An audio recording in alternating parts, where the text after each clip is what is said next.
ቢስሚላህ ወሰላቱ ወሰላሙ አላ ረሱሊላህ። የእፎይን ጉዳይን አስመልክቶ ባላህ ፍቃድ ለክርስቲያኖችም ይሁን ለሙስሊሞች አጠር ያለ ምክር ይሆናል ማለት ነው ይሄ የድምፅ ፋይል። አንደኛ፣ እፎይ የተባለው ግለሰብ የክርስትና እምነት ተከታይ እንደሆነ ይታወቃል። ነቢዩ ሙሐመድን ሰለላሁ ዐለይሂ ወሰለም ነቢዩ ማለት እንደዚህ ሐፍረተ ገላን የሚልስ ሰው ነው የመሳሰለው ሲል ቁጥር አንድ ያደረገው ነገር ውሸት ነው። ውሸት ደግሞ ክርስቲያኖች ሆይ በሃይማኖታችሁ ልታወግዙት ይገባል። ውሸትን ልታወግዙት ይገባል።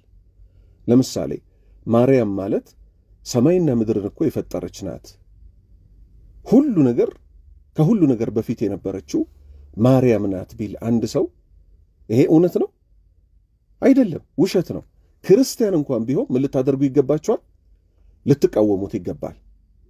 እኛ እፎይ ለምሳሌ የክርስትና እምነት አስተማሪ ከመሆኑም ጋር በእስልምናና በክርስትና መሃል ንጽጽር እሰራለሁ ብሎ ትክክለኛ ነጥብ ቢያነሳ ማን ነቢዩ ሙሐመድ ላይ ሰለላሁ ዐለይሂ ወሰለም እኛ ክብራቸውን ነካ አንልም።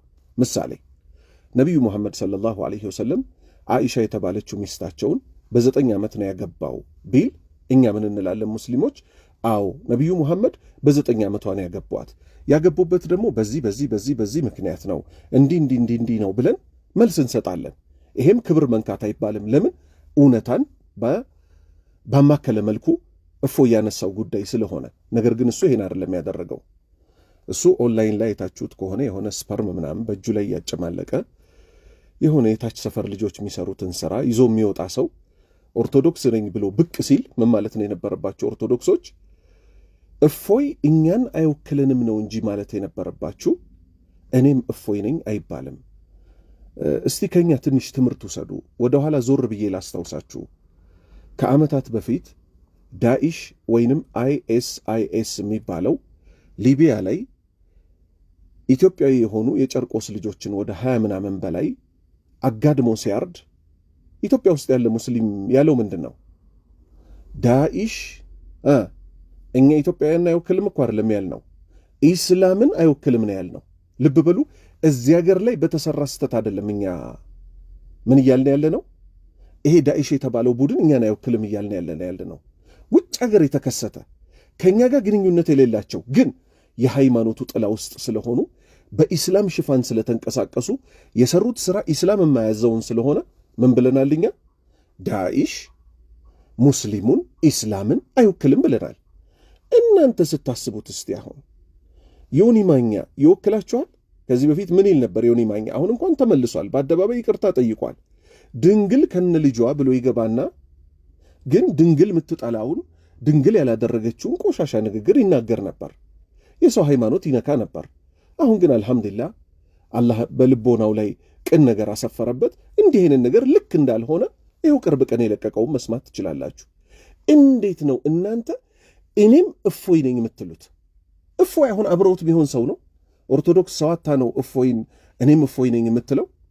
ስለዚህ እንዲህ የምትሉ ኦርቶዶክሶች በቁጥር አንድነት ወደ ቅን ልቦና ተመለሱ። ማንኛውም ሰው ትኩረት ሊሰጥ የሚገባው ነገር በውሸት ላይ የተነሳ ነገር ሁሉ መጨረሻው ክስረት ነው። እናንተ ካስታወሳችሁ ፓስተር ዮናታን ስለ ማርያም ነው ስለሆነ ነገር ተናግሮ የሆነ ነገር ተናገራችሁ፣ በጣም ተቆጣችሁ። ለምን? ማርያም ላይ ያለው እውነተኛን ነገር እንዳለ ቁጭ መጽሐፉ ላይ ያለውን ብቻ ሳይሆን ሌላ ነገር ጨምሮ ነካችሁ፣ በጣም ተበሳጫችሁ። ስለዚህ በራስ ላይ እንዲደረግብህ የማትፈልገውን ነገር በሰው ላይ አታድርግ። ያውም ውሸት ሲጨመርበት፣ ያውም እንደ እፎይ አይነት ሰው ለእናንተ ጭራሽ አይጠቅማችሁም። ስለዚህ ግፍን እንጠንቀቅ ሁላችንም። ከምንም በላይ ግፍ መጨረሻ ላይ ጠልፎ ይጥላል። አሁን ወደ ሁለተኛው ደረጃ ልመጣ ነው። አሁንም ኦርቶዶክሶች ጋር ነኝ። ኢስላም አራጅ ነው፣ ኢስላም ገዳይ ነው ብለው የሚሰብኩ ሰዎች አሉ። ኢንሻአላህ እመጣበታለሁ። ሌላ ቪዲዮ ራሱን ችሎ ነጠላ የለበሰ ስብከት ላይ ያለ ሰው ምን ያለበት አለ፣ ራሱን ችሎ ቪዲዮ አመጣለሁ። ጠቆመ ብቻ ላደርጋችሁ። ፈረንጅና ኢስላም ነው ያወቀበት። ቀን ሙሉ ጾመው ውለው እኮ ማታ በተምር በስጋ በወተት ያፈጥራሉ አለ። ይህ አይመለከትህም። እኛ ሃይማኖታችን ብልን እስከያዝነው ድረስ አንድ እውነት አላስምርላችሁ። ክርስቲያኖች የምታምኑበት ነገር ለእኛ ክህደት ነው። እኛ ሙስሊሞች የምናምንበት ነገር ለእናንተ እንደ ክህደት ነው የሚታየው። እኛ የምናምንበት ጀነት ያስገባናል ስንል እናንተ ክርስቲያኖች ምን ትላላችሁ? አይ ይሄ አካሄዳቸው እኮ ሙስሊሞችን እሳት ያስገባቸዋል፣ ገሃነም ያስገባቸዋል ትላላችሁ። እናንተ ያመናችሁበትን ነገር ደግሞ እኛ ምን እንላለን? ይሄ ነገር እኮ እሳት ነው የሚያስገባው፣ የኛ እምነት ነው ልክ እንላለን። ለዚህም ሲባል አላህ ምን አለን? ለኩም ዲኑኩም ወሊየ ዲን በሉ ተባል። ለእናንተም ሃይማኖታችሁ አላችሁ፣ ለእኛም ሃይማኖታችን አለን እንድንል ነው የታዘዝ ነው። ስለዚህ ወደ ጥያቄ ልመለስ። ኢትዮጵያ ውስጥ እንግዲህ ክርስቲያንና ሙስሊም የሆነ ጎጃም ክርስቲያን ብቻ ነው የሚኖርበት፣ ወሎ ሙስሊም ብቻ ነው የሚኖርበት የሚባል አይደለም። ተደበላልቀን ነው። ኢቭን አዲስ አበባ ውስጥ እየኖርን ያለ ነው። በሰይፍ ብቻ እኮ አይደለም ሰው የሚገደለው፣ ምግብ ላይ መርዝ መርዞ ድግምት ሰርቶ። ግን እኛ ሙስሊሞች እንዲህ አድርገናችሁ እናውቃለን?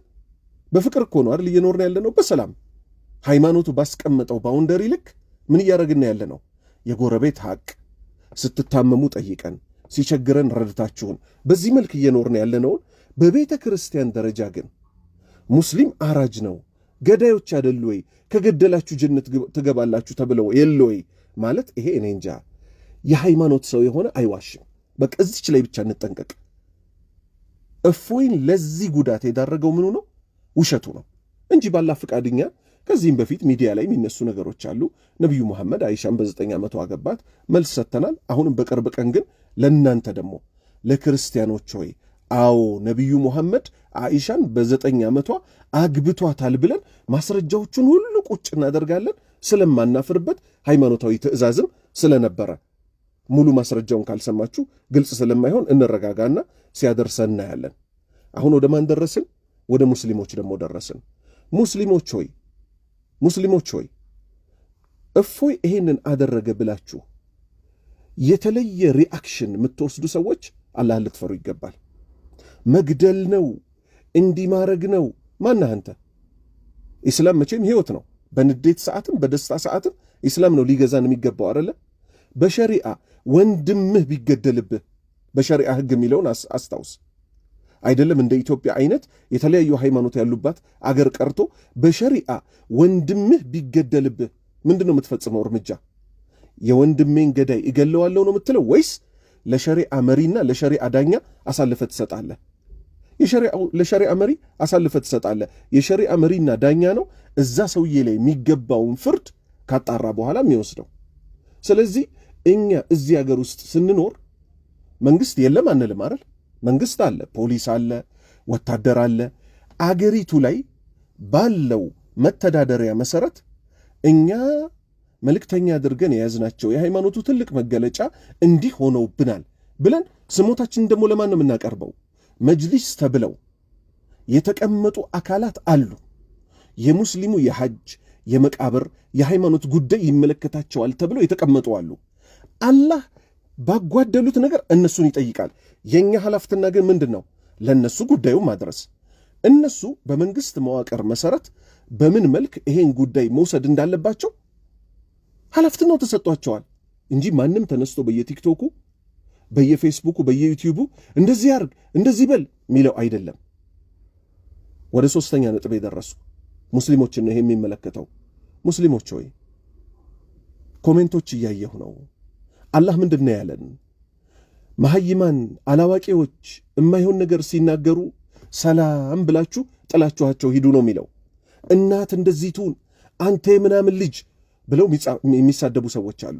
ያን ስድብ ምን ያደርጉታል? ሌሎች ስክሪንሾት ያደርጉና ተመልከቱ ሙስሊሞች መሐመድንማ ገና ቆይ እነካከዋለን እናሳብዳቸዋለን ይላሉ። ስለዚህ ሙስሊሞች ሆይ ከነብሴ ጨምሮ አደራ ምለው ምንድነው? አላህ እንደመከረን ከአላህ ውጭ ሌላ አማልክትን የሚያመልኩ ሰዎችን ምን አታድርጉ አለ? እንዳትሰድቧቸው። የሚያመልኩትንም አካል እነሱንም ቢሆን እንዳትሰድቧቸው አለ። ለምን? እነሱ ደግሞ በተገላቢጦሹ አላህና መልእክተኛውን ዲኑን ይሳደባሉና ባለማወቅ አለ። ስለዚህ ሃይማኖቱ የሥነ ሥርዓት ሃይማኖት ነው። አላህን እንፍራ። ሁላችንም በልክ እንሆን። ክርስቲያኖች የራሳችሁ መንገድ አላችሁ። እንዲህ አይነት ጸያፍ የሚሰራን ሰው እንዲያውም አሳልፋችሁ ልትሰጡ። እኛ ዳኢሽ አይወክለንም እንዳልነው እፎይ አይወክለንም እንጂ የሚባለው እኔም እፎይ ነኝ አይባልም። አላህ ቀኑ መንገድ ይምራን። ወሰላሙ አለይኩም ወራህመቱላህ